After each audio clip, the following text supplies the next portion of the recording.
Hi, and welcome to another episode of the Elevated Beauty Podcast. I'm your host, Emily Fouts, owner of Elevated Beauty Aesthetics, located in Sierra Vista, Arizona. And today's episode is just going to be a chat with me episode and telling you guys about my Botox journey. So if you're interested, then as always, just keep on listening.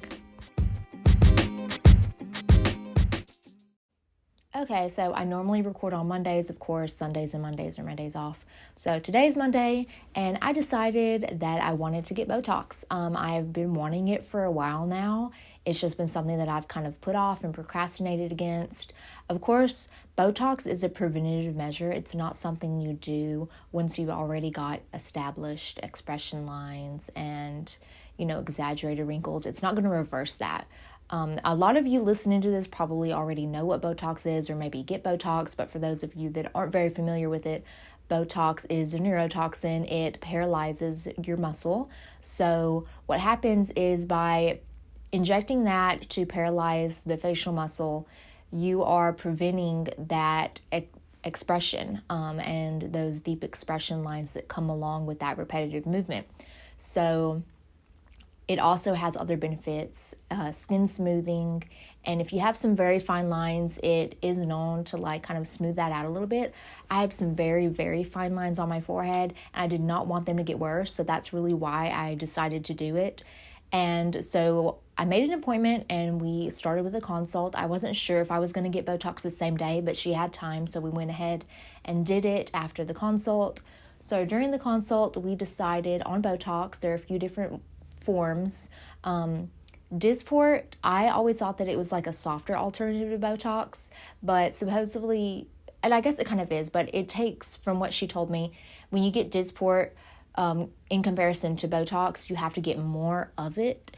So we opted for Botox, and I expressed to her that my the lines in my forehead bothered me.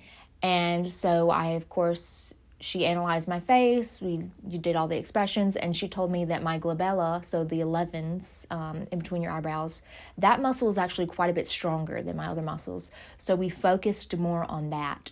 And maybe some people do, but if you only get Botox done above your eyebrows, it can create a heaviness. So that's another reason that we did the glabella as well as the above the brow. And then we did a little bit on the sides of the eyes. I don't have any lines there right now, but that'll of course further prevent. So we didn't do any numbing. I don't know if anyone does numbing. I'm sure there are some places that do, but it was a really tiny needle and it didn't hurt at all. So she marked me up. We, of course, did the face mapping. She told me how much she wanted to put and where she wanted to put it, and we agreed on it. And so, she marked me up and she injected. I had minimal bleeding. Of course, I left with a little 4x4 gauze with some alcohol on it. I assume it was alcohol. I'm not sure. But anyways, I had just a tiny, tiny bit of pinpoint bleeding. And some bumpiness, of course, because of the product being injected, and I guess localized swelling. But it's been an hour now, and I feel like it's reducing a little bit already. She told, I don't look like a monster. That was my biggest thing, was am I going to walk around and then are people going to know that I got Botox? For my case, no. Not unless you were a really trained eye. So she told me not to lay down for the next 4 hours because we don't want the Botox to dissipate or migrate or whatever the case. So just make sure that you're not going to be taking a nap after. Sit up. And then, of course, no facial massage. I'm going to lay down my gua sha for the next 1 to 2 weeks. No facial treatments, revisional treatments in the next 2 weeks either. I can continue with my normal skincare.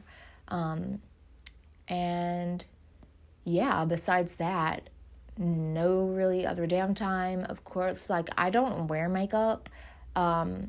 If I were to get Botox, I probably wouldn't wear long wear foundation a few days after. I don't know. That's just me. But anyways, yeah, a lot less more noticeable than I thought it would be, I guess. And I did take a video on my TikTok of like kind of a little bit of the process. If you want to follow that, Elevated Beauty Aesthetics on TikTok, that video is posted. And I'm going to do a progress video. Of course, that's going to take time because I just got it today. So over the next week to 2 weeks, I will document my facial movement.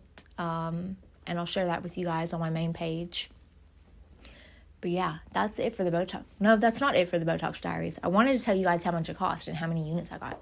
So I got 40 units. She said like the standard is 60, but this is my first time. I didn't really need a lot. I don't have like really strong expressional muscles because I don't make, that many expressions too heavily. So I ended up getting 40 units. And the dermatology clinic that I went to, the provider that I used, she charges $11 a unit. You definitely can find cheaper. I would say the standard, probably the median, is that the right, like the average, is $9. So I could have went to Tucson and got it a little bit cheaper, but I didn't want to drive all the way to Tucson, and I wanted to get it done by like a physician's assistant or something like that. I didn't want to, with nothing against nurse injectors at all. Because I was kind of nervous with it being my first time, but I liked her, so I think I'm going to go back to her. So I was okay with paying that amount, $11 a unit. So at $11 a unit and $40 a unit, not $40 a unit, $11 a unit at 40 units. They had like a 20% discount too, but I paid right under $400, and that's actually what I budgeted for. It definitely can be a little bit cheaper than that for some people, but that's what I expected, and that's what I was okay paying for. And they suggest that you get it done every 3 months. I will probably extend that a little longer because, I don't know, like I said, I don't make a lot of expression lines, but we'll see how it goes. I expect I'll probably come in every 6 months, but like I said, we'll see what happens.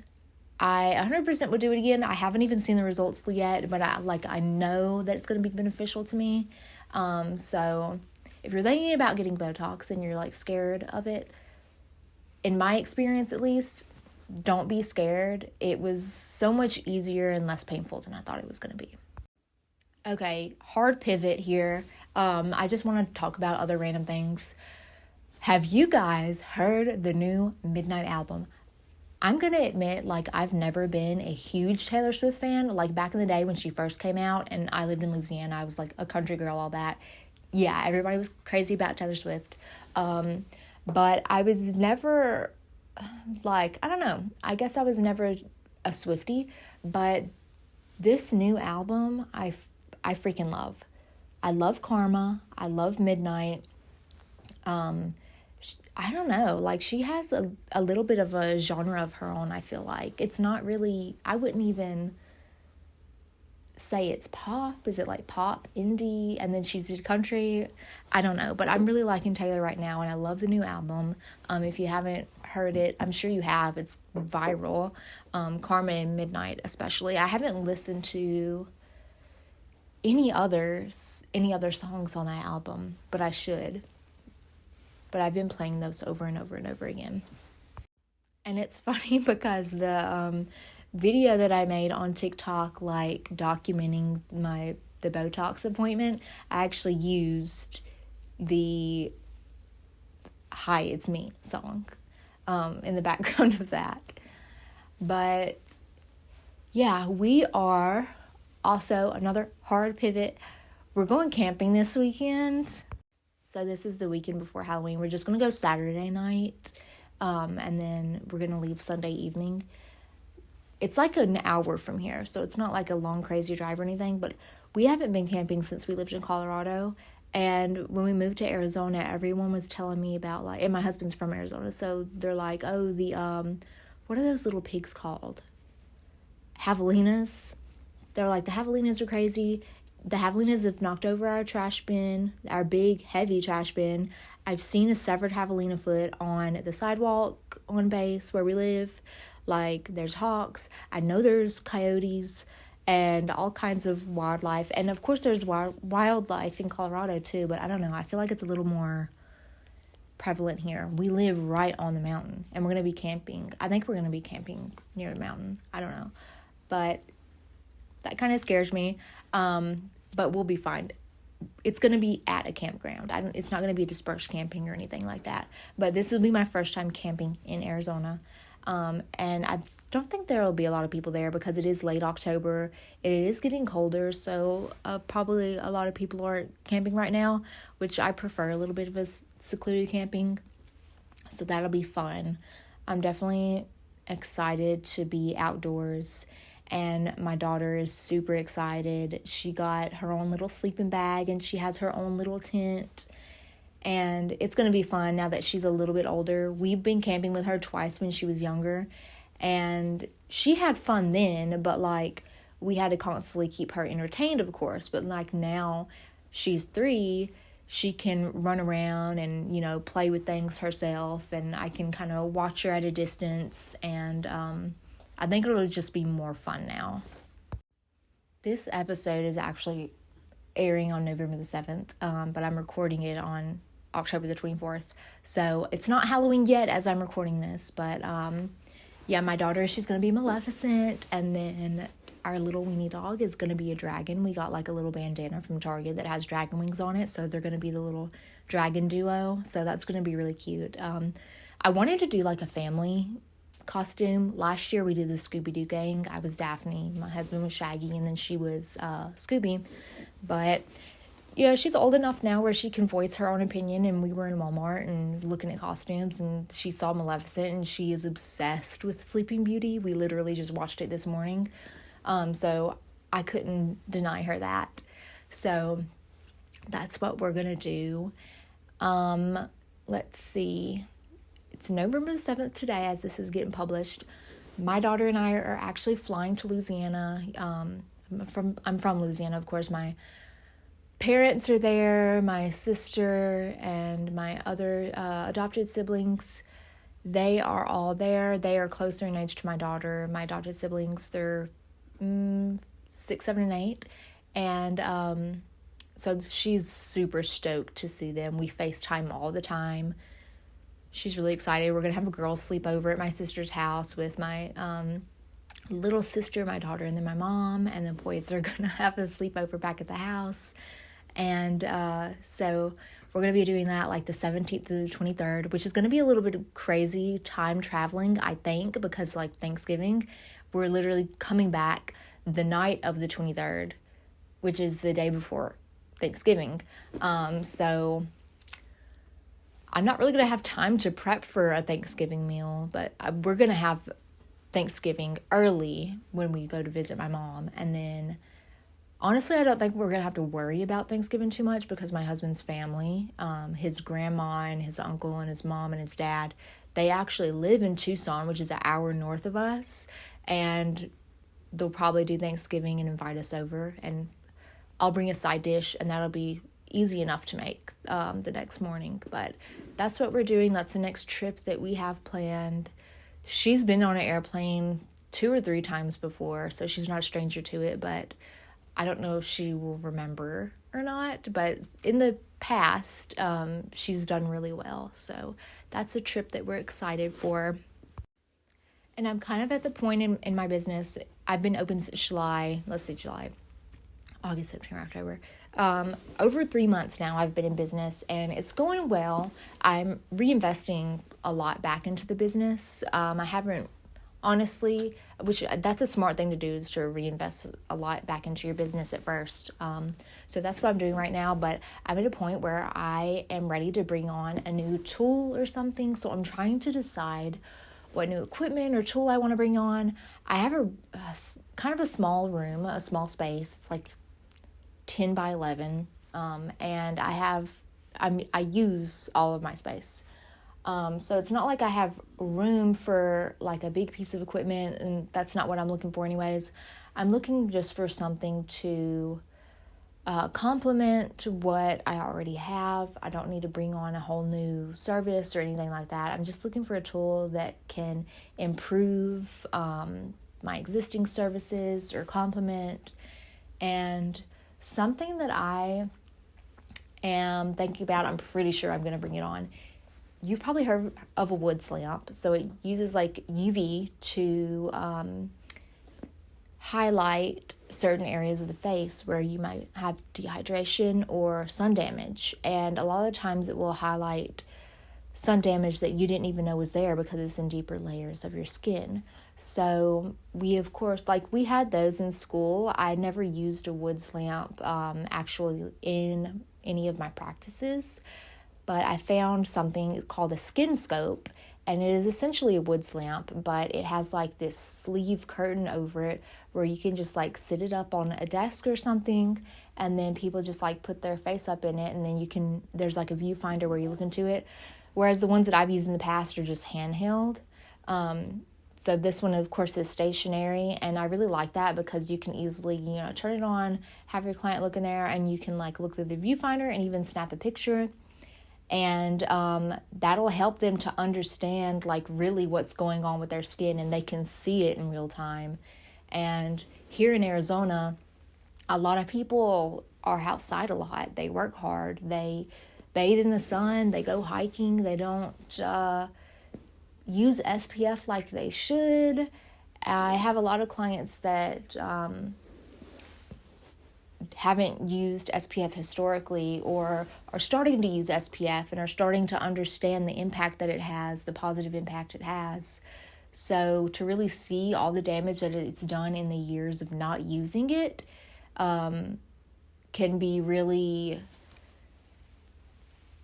I don't want to say mind-blowing, but it can help you to understand what's actually happening. And then if we want to go towards any revisional methods to help brighten that up, and you can actually see in real time that it's working and different things like that, I feel like it'll help complement the retail and help people understand like this is really what's going on, and here's the solution to bring your skin to a better health.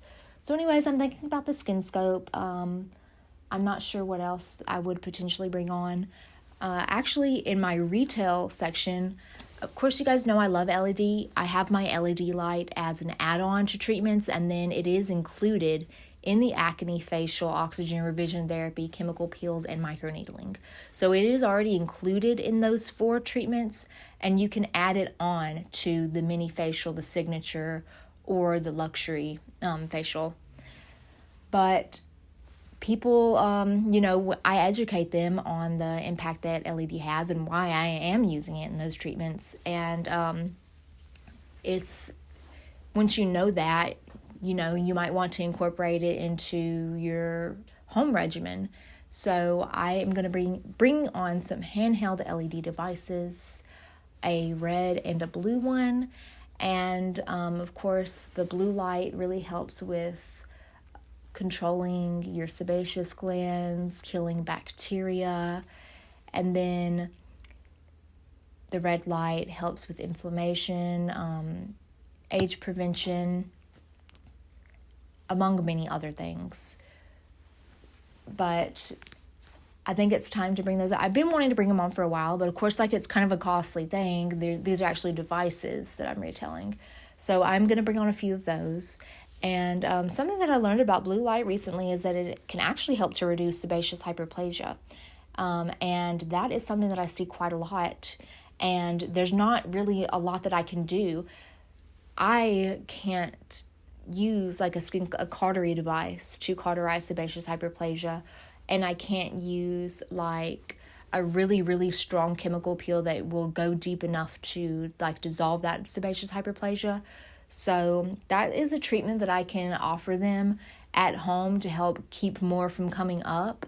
Otherwise, if anyone does have sebaceous hyperplasia, I will, of course, recommend them out to a dermatologist that does have the authority to cauterize, use that type of equipment and peel strength that will go through the epidermis. So, Arizona's a funky state, like in terms of what estheticians can and can't do. So there might be a gray area, or there might be the capability that I can actually use a Skin Classic. I'm going to have to look into that. But if it's not under my scope of practice without having a medical director, I'm definitely not going to do that. But that's something else that I'd be really interested in looking into, because I know those are tough little boogers and they're annoying and people don't like having them on their face. And I understand why. So I want to kind of offer a solution to that. And like I said, even if I can't do it, I've been recommending people out. But yeah, those are a few tools that I'm considering bringing on or looking more into. And I don't know if you guys follow me on Instagram or not. I post a lot of, like, you see me on there, either my stories or my reels. I've had red hair, like coppery red hair, for over a year now, and I just got rid of it last night. So I do my hair myself generally, and so I did a color remover, and then I bleached it with a 20 volume, and then I went over it with a permanent golden blonde, and then toned it to make it a little less golden. It was a little orangey golden. I am going for golden though, so I'm okay with it being, that warmer tint. So I actually ran to Cosmoprof, to the beauty supply store this morning, and got some blue shampoo just to further tone it down. But of course, like, when you change your hair drastically, you need to live in it for a second to, because it's such, a shock value. And I was like, oh my God, my hair is super gold. This is jarring. But now that it's, the next day and I'm living with it, I'm like, okay, I like this. So, yeah, I changed my hair. It's not red anymore. But the reason I changed it is because my natural hair color is a natural level 7. And the hair color that I have right now is a golden level 8. So I think I can grow my natural hair out easier with this. I could just do a shadow root, or I can get a professional to drop some low lights in or something. I just don't want to have to keep touching it up every 2 weeks, 3 weeks. It's super annoying. So I think I can probably get by a little farther with my roots, the color it is now.